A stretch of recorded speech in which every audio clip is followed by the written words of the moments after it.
salamat, pinayagan mo akong makadalaw po sa iyo. Sir, okay lang po ba magpakilala po kayo? Ako si Sean Patria, 37 years old, galing ng Davao City. Okay. Sir, ito po ang unang katanungan ko po sa inyo. Ano ba ang pinagmulan ng problemang may nagsasabi na tungkol sa bayad daw sa kinuha nilang babae? Parang na-trigger kasi siya that time, dalawang beses siya na-trigger. Yung una, yung mga bodyguard niya, binigyan niya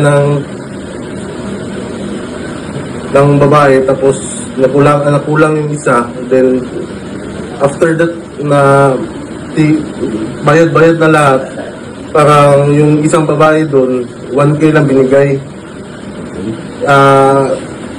Ganito, 8 PM kami nag-start up to 3 AM. Di ba, medyo mahaba yung oras na naginuman kami, pero binigay sa kanya 1K lang. Doon biglang nag-iyak yung babae na bakit daw 1K lang yung binigay. Yun.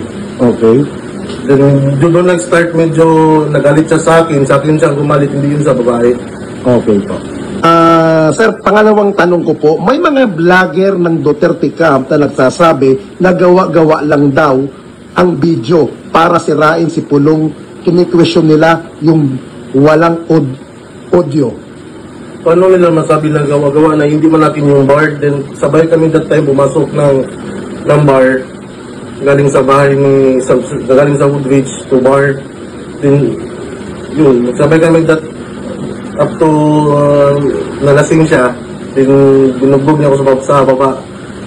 Almost 2 hours niya ako binugbog doon. Buti na lang may CCTV. Then yun, pero nakita niya yung CCTV, kaya medyo naputol yung CCTV. Opo. Nung time na binugbog po kayo na sinasabi nyo, pinatanggal niya ba yung CCTV? Nung nasa baba na kami, yung parang napansin niya na may CCTV, yun pina-off niya. Opo. Pero after that, 2 hours niya ako binugbog eh. Opo. Paano po kumalat? Sino pong naglabas po nun? Yun nga yung hindi ko na alam eh. Okay po. Itong katanungan, sabi mo, ikaw ay isang bugaw. Gaano kadalas umorder ng mga babae si Pulong, at kung may requirement ba siya sa isang babae na ino-order? Ano po yun? Sabi mo, ikaw ay isang bugaw. Oh. Gaano kadalas umorder ng mga babae si Pulong? At kung may requirement ba siya sa isang babae at na ino-order?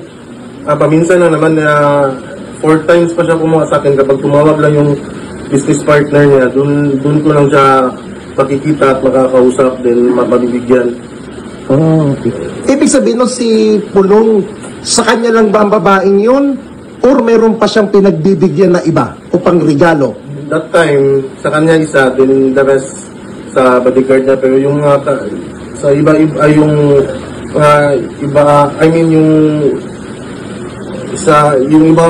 ibang scene namin, mga kaibigan lang yan, mga Chinese, gano'n.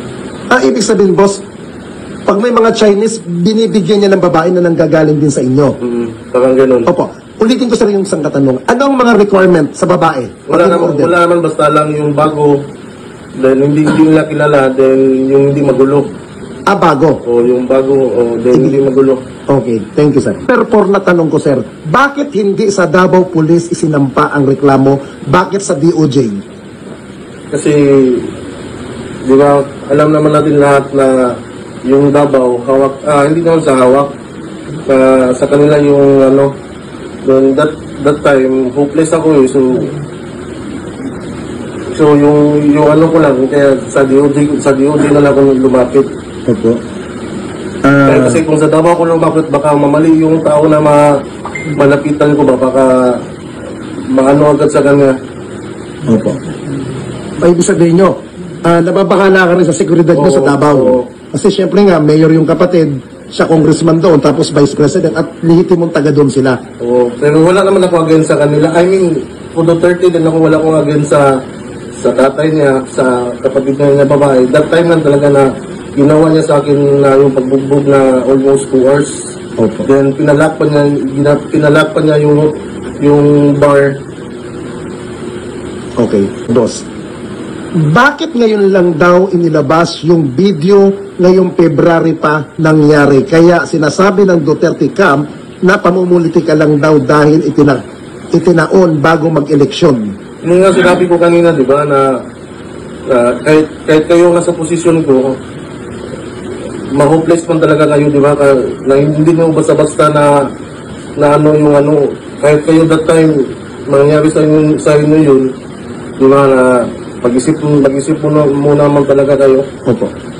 Sir, linawin ko po anong taon po ito nangyari, itong sinasabing February pa? This year lang po, noong February 22, kami nagkita. 22. February 22. Kami, then, till 23 sa 3M. Anong year po ito? Ngayon lang. 2025. Oo, ngayon lang almost 3 months lang nakaano. Okay. Sa loob ng 3 months, sir, saan po kayo nag-stay? Sa bahay lang, then parang every time na maglabas ako parang may threat eh. Hindi nagkatimpo sa inyo na takutin kayo, i-text kayo. Wala naman kasi wala makapil ko pa. lang. Oo. Okay. Kaya yun, medyo nag-decide na ako na mga ano. Okay po. Katanungan ko, sir, sabi ni Polo, ipapa-okay pa daw nila yung video, duda ata siya na siya kung nasa video. Ano ang masasabi niyo po dito? Wala tayong magawa kung yun yung sabihin niya, pero tingnan nyo naman yung video, di ba, na siya talaga. Kaya tingnan pa natin yung CCTV sa labas, yung pagsabay namin pumasok, pati paglabas niya. Alam naman, Opo. Sir, magandang